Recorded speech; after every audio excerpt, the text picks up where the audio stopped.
नमस्कार, आप देख रहे हैं टोटल टीवी और आपके साथ मैं हूं आंचल कादियान। चलिए सीधा आपको असम लिए चलते हैं और सुनवाते हैं प्रधानमंत्री नरेंद्र मोदी क्या कुछ कह रहे हैं।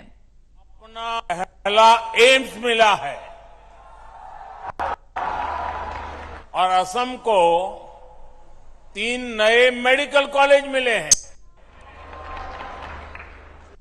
आईआईटी गुवाहाटी के साथ मिलकर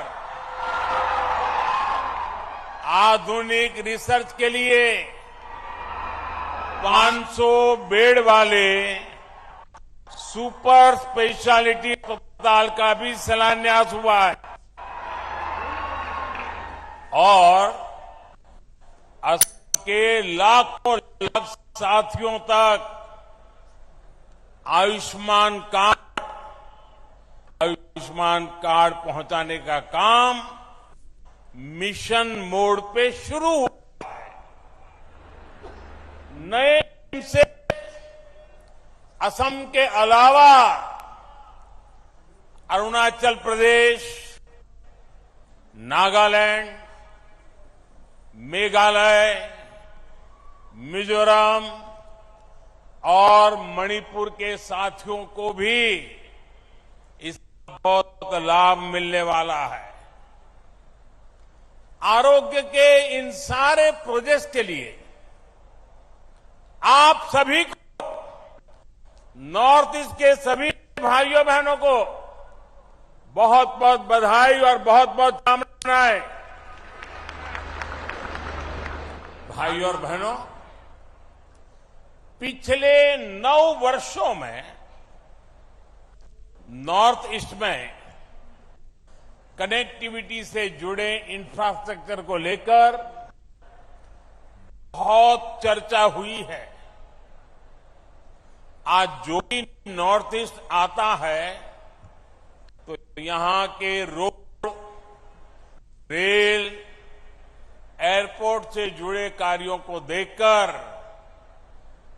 प्रशंसा किए बिना रह नहीं सकता है। लेकिन नॉर्थ ईस्ट में एक और इंफ्रास्ट्रक्चर पर बहुत तेजी से काम हुआ है और वो है सोशल इंफ्रास्ट्रक्चर। यहां शिक्षा और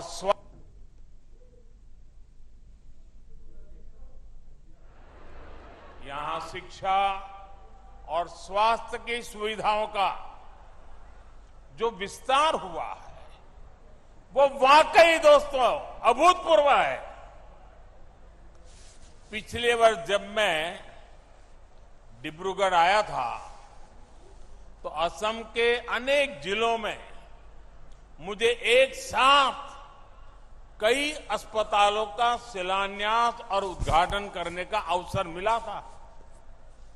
आज एम्स और 3 मेडिकल कॉलेज आपको सौंपने का मुझे सौभाग्य मिला है। बीते वर्षों में असम में डेंटल कॉलेजों की सुविधा का भी विस्तार हुआ है। इन सभी को नॉर्थ ईस्ट में लगातार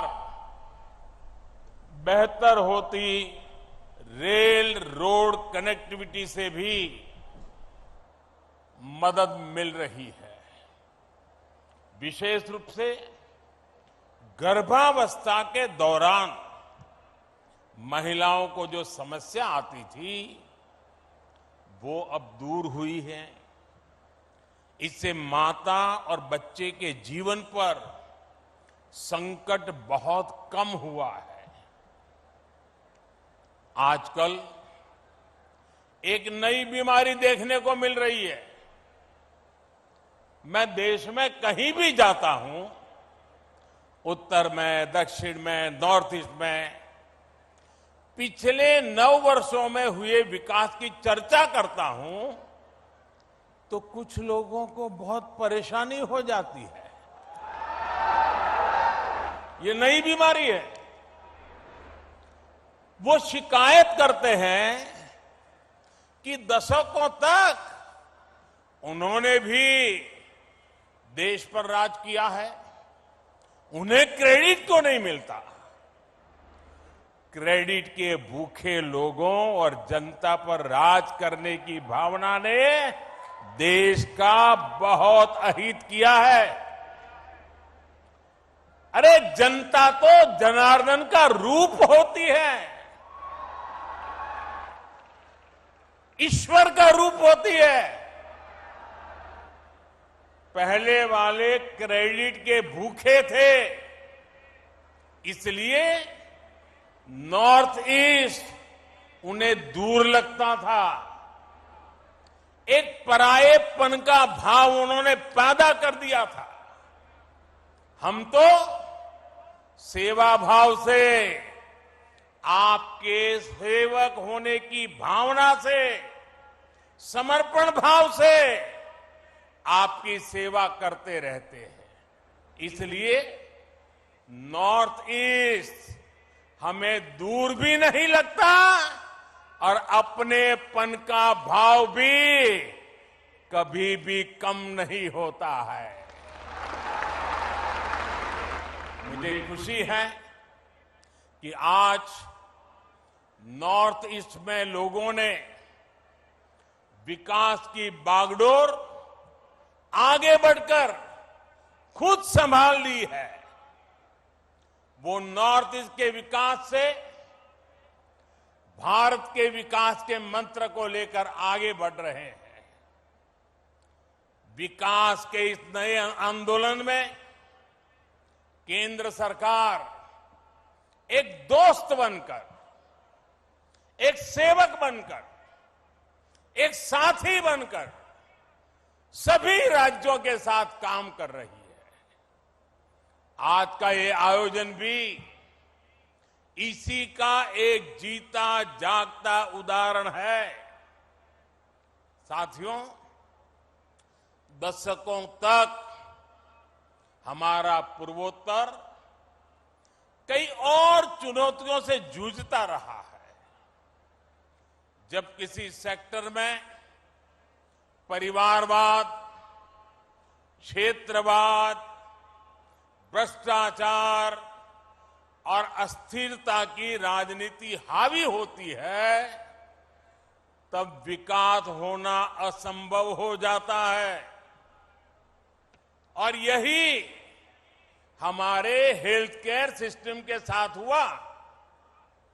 दिल्ली में जो एम्स है वो 50 के दशक में बना था। देश के कोने कोने से लोग आकर दिल्ली एम्स में इलाज कराते थे, लेकिन दशकों तक किसी ने ये नहीं सोचा कि देश के दूसरे हिस्सों में भी एम्स खोलने चाहिए। अटल जी की जब सरकार थी तो उन्होंने पहली बार इसके लिए प्रयास शुरू किए थे, लेकिन उनकी सरकार जाने के बाद फिर सबका ठप पड़ गया। जो एम्स खोले भी गए, वहां व्यवस्थाएं खस्ताहाल ही रही। 2014 के बाद हमने इन सारी कमियों को दूर किया। हमने बीते वर्षों में 15 नए एम्स पर काम शुरू किया। 15। इनमें से अधिकतर में इलाज और पढ़ाई दोनों सुविधा शुरू हो चुकी है। एम्स गुवाहाटी भी इस बात का उदाहरण है कि हमारी सरकार जो संकल्प लेती है उसे सिद्ध करके भी दिखाती है। ये असम की जनता का प्यार है जो मुझे बार बार यहां खींच के ले आता है। शिलान्यास के समय भी आपके प्यार ने मुझे यहां बुला लिया और आज लोकार्पण के समय भी आपका प्यार बढ़ चढ़ करके, और वो भी बिहू के पवित्र समय, यहां मुझे आने का अवसर मिल गया। ये आपका प्यार ही है। साथियों, पहले की सरकारों की नीतियों की वजह से हमारे यहां डॉक्टरों और दूसरे मेडिकल प्रोफेशनल की बहुत कमी रही है। ये कमी भारत में क्वालिटी हेल्थ सर्विस के सामने बहुत बड़ी दीवार थी। इसलिए बीते 9 वर्षों में हमारी सरकार ने मेडिकल इंफ्रास्ट्रक्चर और मेडिकल प्रोफेशनल बढ़ाने पर बड़े स्तर पर काम किया है।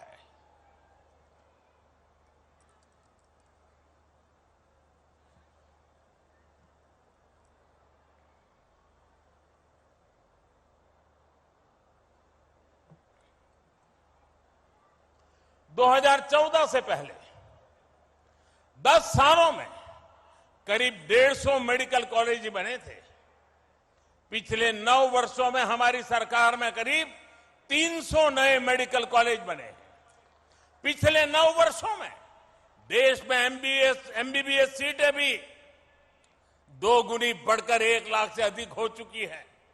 पिछले 9 वर्षों में देश में मेडिकल की पीजी सीटों में भी 110% की बढ़ोतरी हुई है। हमने मेडिकल शिक्षा के विस्तार के लिए नेशनल मेडिकल कमीशन की स्थापना की है। पिछड़े परिवारों को, बैकवर्ड फैमिलीज के बच्चे डॉक्टर बन सके, इसके लिए हमने आरक्षण की सुविधा का भी विस्तार किया है। दूर दराज वाले क्षेत्रों के बच्चे भी डॉक्टर बन सके, इसलिए हमने पहली बार भारतीय भाषाओं में मेडिकल की पढ़ाई का विकल्प दिया है। इस वर्ष के बजट में 150 से अधिक नर्सिंग कॉलेज खोलने का ऐलान भी किया गया है। अगर मैं नॉर्थ ईस्ट की बात करूं तो यहां भी बीते 9 वर्षों में मेडिकल कॉलेज की संख्या 2 गुने से अधिक हो चुकी है। अभी अनेक मेडिकल कॉलेजों पर काम चल रहा है। कई नए मेडिकल कॉलेज यहां बनने जा रहे हैं। बीते 9 वर्षों में नॉर्थ ईस्ट में मेडिकल की सीटों की संख्या भी बढ़कर के पहले के मुकाबले 2 गुनी हो चुकी है।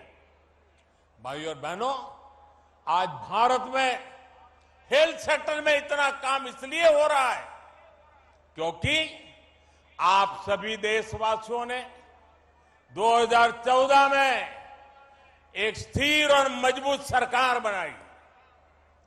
भाजपा की सरकारों में नीति, नियत और निष्ठा किसी स्वार्थ से नहीं बल्कि राष्ट्र प्रथम, देशवासी प्रथम, इसी भावना से हमारी नीतियां तय होती है।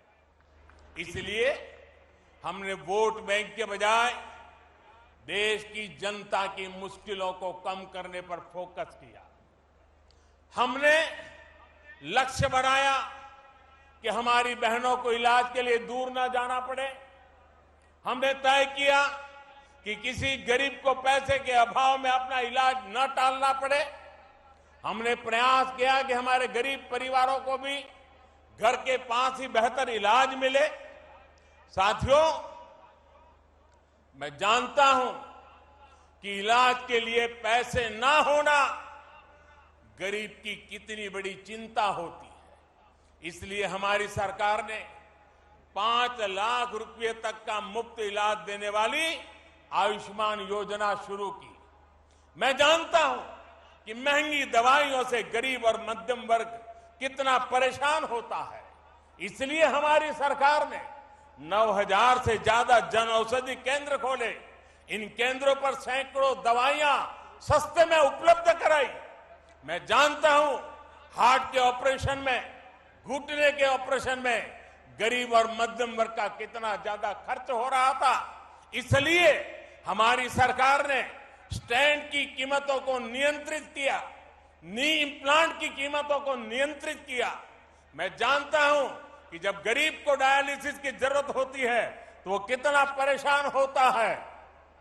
इसलिए हमारी सरकार ने हर जिले में मुफ्त डायलिसिस वाली योजना शुरू की, लाखों लोगों को इसका फायदा पहुंचाया। मैं जानता हूं गंभीर बीमारी का समय से पता लगना कितना जरूरी होता है, इसलिए हमारी सरकार ने देश भर में 1.5 लाख से ज्यादा हेल्थ और वेलनेस सेंटर खोले हैं, वहां जरूरी टेस्ट की सुविधा दी है। मैं जानता हूं कि टीबी की बीमारी कितने दशकों से गरीबों के लिए बहुत बड़ी चुनौती बनी हुई है, इसलिए हमारी सरकार ने प्रधानमंत्री टीबी मुक्त भारत योजना अभियान शुरू किया। हमने बाकी दुनिया से 5 वर्ष पहले ही भारत को टीबी से मुक्त करने का लक्ष्य रखा है। मैं जानता हूं कि बीमारी किस तरह गरीब और मध्यम वर्ग के परिवार को बर्बाद कर देती है, इसलिए हमारी सरकार ने प्रिवेंटिव हेल्थ केयर पर फोकस किया। बीमार हो ही नहीं, बीमारी आए ही नहीं, इस पर फोकस किया।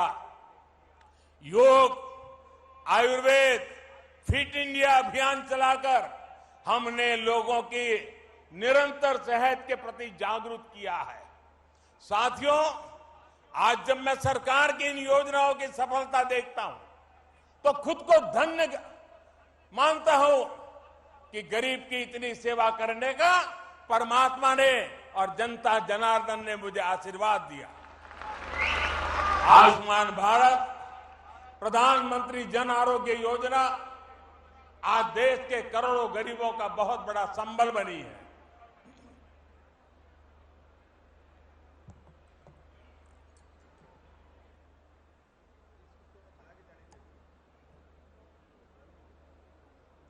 बीते वर्षों में आयुष्मान भारत योजना ने गरीबों के 80,000 करोड़ रुपए खर्च होने से बचाए हैं। जन औषधि केंद्रों की वजह से गरीब और मध्यम वर्ग के 20,000 करोड़ रुपए खर्च होने से बचे हैं। स्टेंट और नी इम्प्लांट की कीमत कम होने से गरीब और मध्यम वर्ग के हर साल 13,000 करोड़ रुपए बच रहे हैं। मुफ्त डायलिसिस की सुविधा से भी किडनी के गरीब मरीजों के 500 करोड़ रुपए से ज्यादा खर्च होने से बचे हैं। आज यहां असम के करीब 1 करोड़ से भी ज्यादा नागरिकों को आयुष्मान भारत कार्ड देने का अभियान भी शुरू हुआ है। इस अभियान से असम के लोगों को बहुत बड़ी मदद मिलने वाली है, उनके पैसे बचने वाले हैं। साथियों, मैं अक्सर देश के कोने कोने में हमारी सरकार की योजनाओं के लाभार्थियों से मुलाकात करता रहता हूं। इसमें बहुत बड़ी संख्या में हमारी माताएं, बहनें, हमारे देश की बेटियां, हमारी महिलाएं शामिल होती हैं। वो मुझे बताती है कि पहले इसकी सरकारों में और अब भाजपा सरकार के समय में स्वास्थ्य सुविधाओं में कितना बड़ा फर्क आया है। आप और हम ये जानते हैं कि जब स्वास्थ्य की बात होती है, इलाज की बात होती है, तो हमारे यहां महिलाएं अक्सर पीछे रह जाती हैं।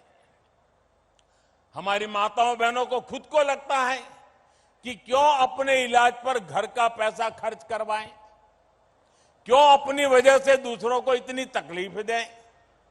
संसाधनों की कमी की वजह से, आर्थिक तंगी की वजह से जिन हालातों में देश की करोड़ों महिलाएं रह रही थी, उसमें उनका स्वास्थ्य ही सबसे ज्यादा प्रभावित था। भाजपा के नेतृत्व वाली हमारी सरकार ने जो योजनाएं शुरू की, उसका बहुत बड़ा लाभ हमारी माताओं, बहनों को, महिलाओं की सेहत को हुआ है। स्वच्छ भारत अभियान के तहत बने करोड़ों शौचालय ने महिलाओं को बहुत सारी बीमारियों से बचाया है। उज्ज्वला योजना के तहत मिले गैस, उस गैस कनेक्शन से महिलाओं को जानलेवा धुएं से मुक्ति दिलाई है। जल जीवन मिशन के तहत हर घर जल आने से करोड़ों महिलाओं का पानी से होने वाली बीमारियों से बचाव हुआ है। मिशन इंद्रधनुष ने करोड़ों महिलाओं का मुफ्त टीकाकरण करके उन्हें गंभीर बीमारी से बचाया है। आयुष्मान भारत योजना ने महिलाओं को अस्पताल में 5 लाख रुपए तक के मुफ्त इलाज का भरोसा दिया है। प्रधानमंत्री मातृ वंदना योजना ने महिलाओं को गर्भावस्था के दौरान आर्थिक मदद दी है। राष्ट्रीय पोषण अभियान ने महिलाओं को पौष्टिक भोजन मुहैया कराने में मदद की है। जब सरकार संवेदनशील होती है, जब गरीब के प्रति सेवा की भावना होती है, तो ऐसे ही काम किया जाता है। साथियों, हमारी सरकार भारत के हेल्थ सेक्टर का 21वीं सदी की आवश्यकता के मुताबिक आधुनिकीकरण भी कर रही है। आज Ayushman Bharat digital health mission से देशवासियों को डिजिटल हेल्थ आईडी दी जा रही है। देश भर के अस्पतालों, हेल्थ प्रोफेशनल्स को एक प्लेटफॉर्म पर लाया जा रहा है। इससे एक क्लिक पर ही देश के नागरिक का पूरा हेल्थ रिकॉर्ड उपलब्ध हो जाएगा। इससे अस्पतालों में इलाज की सुविधा बढ़ेगी, सही डॉक्टर तक पहुंचना सरल होगा। मुझे खुशी है कि इस योजना के तहत अभी तक लगभग 38 करोड़ डिजिटल आईडी बनाई जा चुकी है। इसमें 2 लाख से अधिक हेल्थ फैसिलिटी और 1.5 लाख से अधिक हेल्थ प्रोफेशनल वेरीफाई हो चुके हैं। आज ई संजीवनी भी घर बैठे बैठे उपचार का पसंदीदा माध्यम बनती जा रही है। हम सुविधा का लाभ देश भर के 10 करोड़ साथी ले चुके हैं। इससे समय और पैसा दोनों की बचत सुनिश्चित हो रही है। भाइयों और बहनों, भारत के हेल्थ केयर सिस्टम में परिवर्तन का सबसे बड़ा आधार है सबका प्रयास। कोरोना के संकट काल में भी हमने सबका प्रयास की ताकत देखी है। दुनिया के सबसे बड़े, सबसे तेज, सबसे प्रभावी कोविड टीकाकरण अभियान की प्रशंसा आज दुनिया कर रही है। हमने मेड इन इंडिया वैक्सीन बनाई, उन्हें बहुत कम समय के भीतर दूर दूर तक पहुंचाया। इसमें आशा वर्कर, आंगनवाड़ी कार्यकर्ता, प्राइमरी हेल्थ केयर वर्कर से लेकर फार्मास्यूटिकल सेक्टर तक के सारे साथी ने शानदार काम किया है। इतना बड़ा महायज्ञ तभी सफल होता है जब सबका प्रयास हो और सबका विश्वास हो। सबका प्रयास की भावना के साथ हमें आगे बढ़ना है। आइए सबका प्रयास से स्वस्थ भारत, समृद्ध भारत के मिशन को हम पूरी निष्ठा से आगे बढ़ाएं। एक बार फिर एम्स और मेडिकल कॉलेज के लिए असम के लोगों को मैं फिर एक बार बहुत बहुत बधाई देता हूं। और आपने जो प्यार दिखाया, इतनी बड़ी तादाद में आशीर्वाद देने आए, आपको प्रणाम करते हुए, आपका धन्यवाद करते हुए मेरी वाणी को विराम देता हूं।